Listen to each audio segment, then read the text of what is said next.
The mercy of Christ. She was a woman of shame and sin, who had been caught in the act of adultery.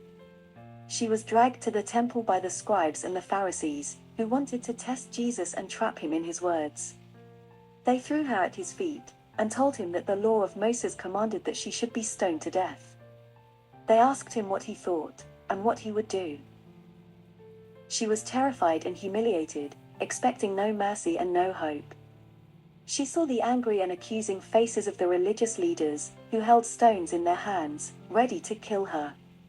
She saw the curious and mocking faces of the crowd, who watched her with disdain and disgust. She saw the calm and compassionate face of Jesus, who looked at her with pity and love. She saw his hand holding her wrist, and his fingers pointing at her.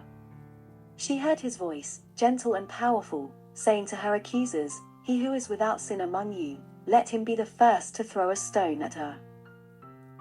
She heard a silence, and then a sound of dropping stones. She saw the religious leaders, one by one, leave the scene, convicted by their own conscience.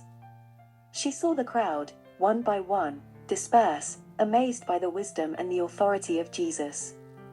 She saw Jesus, alone with her, bending down and writing on the ground. She wondered what he was writing, and what he would say to her.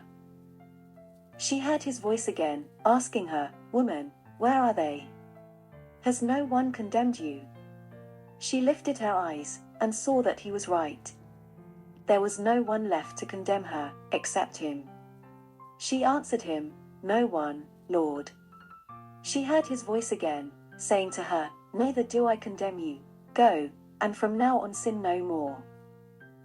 She felt a wave of relief and gratitude, and a spark of faith and hope.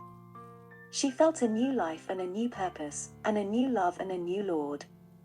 She rose from the ground, and thanked him with her words and her tears. She left the temple, and followed him with her heart and her soul. She became a witness and a disciple, who experienced and shared the mercy and the grace of Christ.